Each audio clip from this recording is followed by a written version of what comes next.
Serie A, Atalanta third in the table behind Inter, who are second on 51 points, Napoli on 54. Absolutely battering Verona this afternoon by 5 goals to 0. Matteo Retegui with his 4th of the afternoon. Fantastic.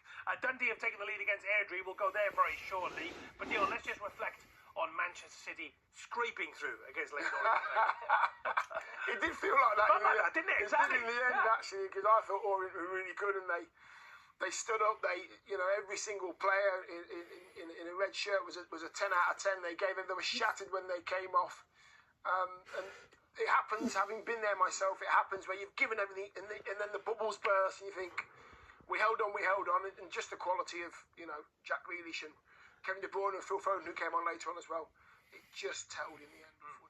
We said, didn't we, when we were watching the game, at some point Leyton Orient are going to start treading a little water, was the expression I used as well. And then when they look across and see De Bruyne and Foden coming on as well, there was almost a sense of, inevitability about it, wasn't it? Yeah, it was difficult for them. I thought, typical cup, Leyton Orient get an early goal against Manchester City, and then they're hanging on. They knew going into that game that Manchester City would have most of the possession, which they did. I think it was 80% to 20, something like that. So that really ties you, not just physically but mentally. And you saw that when as you mentioned, at 1-1, when they look over and De Bruyne and Foden are coming on the pitch, it wasn't what these Leyton Orient players wanted to see, and it was De Bruyne with the quality in the end that won the game for Manchester City. Not good for Cambridge United. 1-0 down, bottom of the table. Lincoln City have scored. Freddie Draper with a goal on 17 minutes. And as I said earlier, Dundee 1-0 up. 1-0. Jane Lewis. Yeah, they are indeed here at Dens. It's Dundee 1, Airdrieonians 0. The ball came in from the corner. It was then knocked back towards the penalty spot area, and there was Clark Robertson, who have got the final touch on the ball from close range to put Dundee 1-0 up in this one. Clark Robertson with the goal. Let's go to Selmore Kerins at Wigan. Still goalless here between Wigan and Fulham. Fulham just dominating possession here and just going through the gears, building in attack, Jason. They've had several chances since you were last with me. Rodrigo Muniz took the ball on the chest from a corner, tried an overhead kick, didn't come off. Some jeers from the home fans. And then Josh King, who's starting today, one of the youngsters for Fulham, he's been lively on the pitch so far. He had a low shot saved, and then he was also involved in a really nice worked effort from Fulham. Goddo got the ball in midfield, pushed through. King was there, Castagna was there. Neither of them, though, could find the net.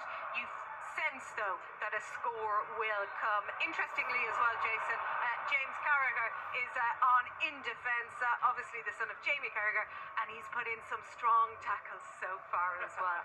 It is Wigan 0, Fulham 0. Like father, like son. Goal at Coventry City Ipswich Town. Andy Stevenson. It has been a lightning start, and the fans making the noise here and now, not the ones over my shoulder, but the ones taking up 3 sides of this arena.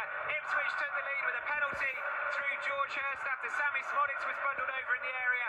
But just seconds ago, Coventry have equalised. An in-swinging corner, flicked on really, just glanced in by Joel Lati-Baudier, the fullback who used to play for Swansea, has equalised here for the Sky Blues. Remember the first round, I saw a 4-4 game that went to extra time and penalties. It's 1-1 after about 8 minutes here, Jason. Thank you, Andy. And another goal at the Bet365 for John Bennett.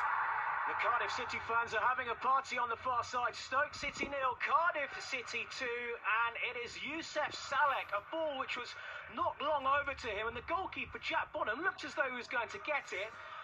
It looked as though he was just going to grab the ball, and then suddenly Salek just got a toe on it, and it bounced into the net, and Cardiff really have deserved it. They've been the team on top in this game, and now they have a 2-0 lead. Stoke City 0, Cardiff City 2. Lovely touch. Thank you so much. Let's go to Goodison. Will Perry.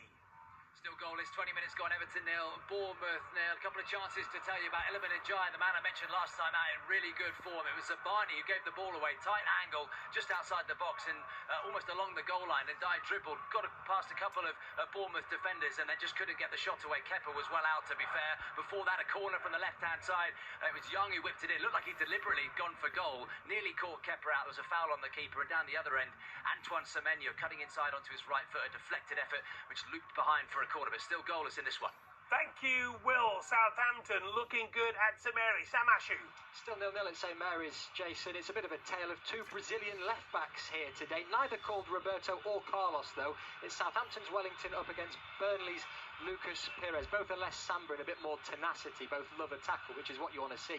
I was at the Ipswich game last week, actually. Wellington was probably Saints' best player. He made a great debut. The game is flat, though. We need a goal to lift what is a pretty quiet St Mary's. It's 0-0. We're going to go straight back to Will Perry. There's a penalty, Will.